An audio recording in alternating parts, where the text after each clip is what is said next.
The worst kept schedule secret for the 2026 season is finally out, and it still feels amazing to say.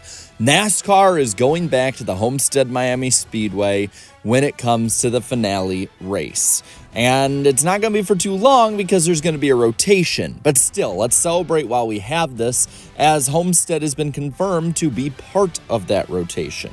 And it kind of got me thinking, and I know others have done this, but I want to kind of go in my own way and see what would be a good rotation of tracks for NASCAR.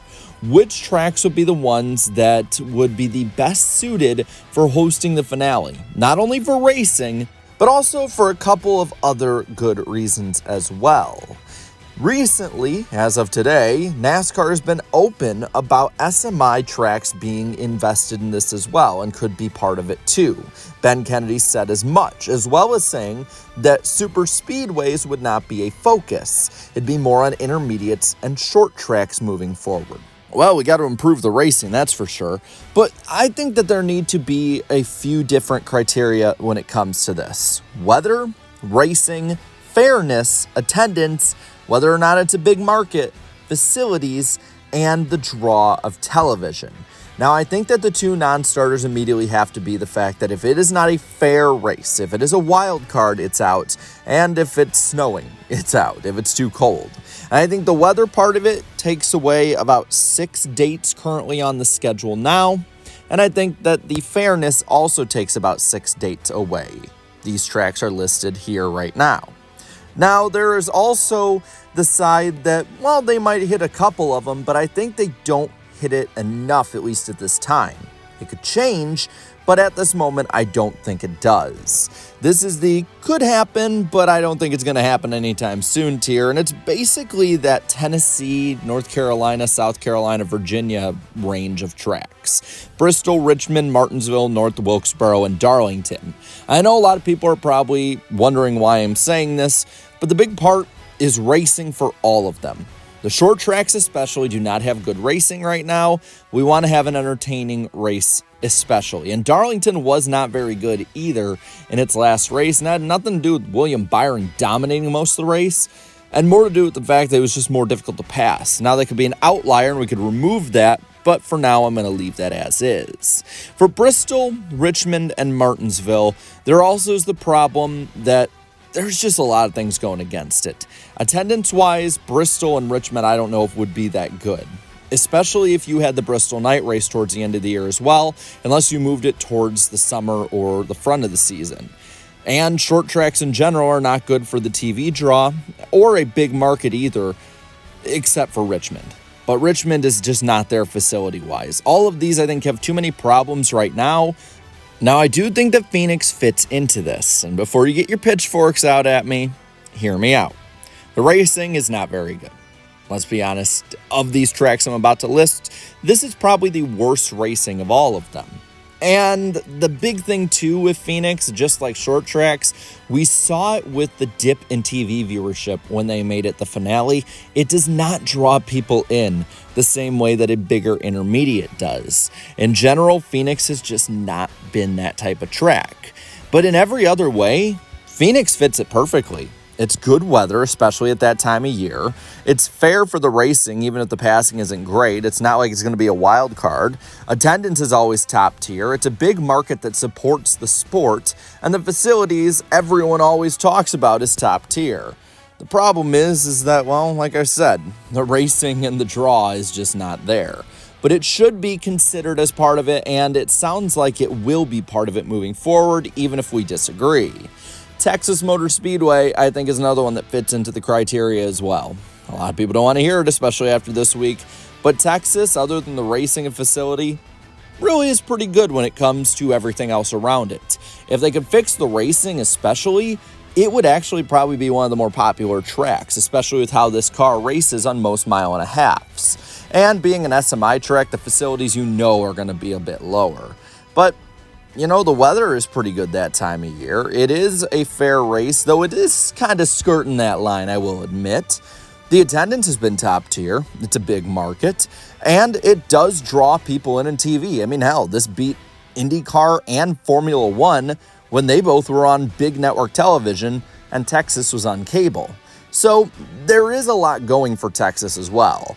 Las Vegas Motor Speedway is an interesting one, and it's one that a lot of people have been kind of asking for, but to be honest, I don't really see as much out of it as a lot of people do. I kind of think it's overrated, honestly. Good, but I don't think championship level. The attendance there and the local community is just not there when it comes to support. It's a big market, yes, but it is so hard to break into that Las Vegas market. And on top of that, like I said, it's an SMI track, so you know the facility is at least 30 years outdated. But the racing is good, and it's fair. I think all mile-and-a-half tracks are pretty fair when it comes to this. It's in a big market, and it is a TV draw.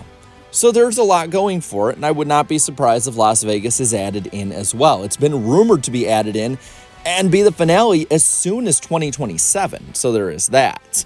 And the last one on this first tier, the ones that I think are for the most part good, but maybe on the lower end for me because they're missing something, is Charlotte Motor Speedway. The attendance I'm wondering about, though I think with the finale and knowing that this is NASCAR country, they could probably fill it out, but we don't know yet. And the facility is falling apart. I mean, there's literally been people before that have showed up to their seats, and there's lights that have fallen down into their seats. So they do need to upgrade the facility a bit. And they do have support from the local government to do that, which could move this track well up the board. The racing is pretty damn good as well. It's a fair track to race at. It's in a big market. It's a big NASCAR market too. It's home for a lot of people. They would be able to go and sleep in their beds after winning a championship or partying all night.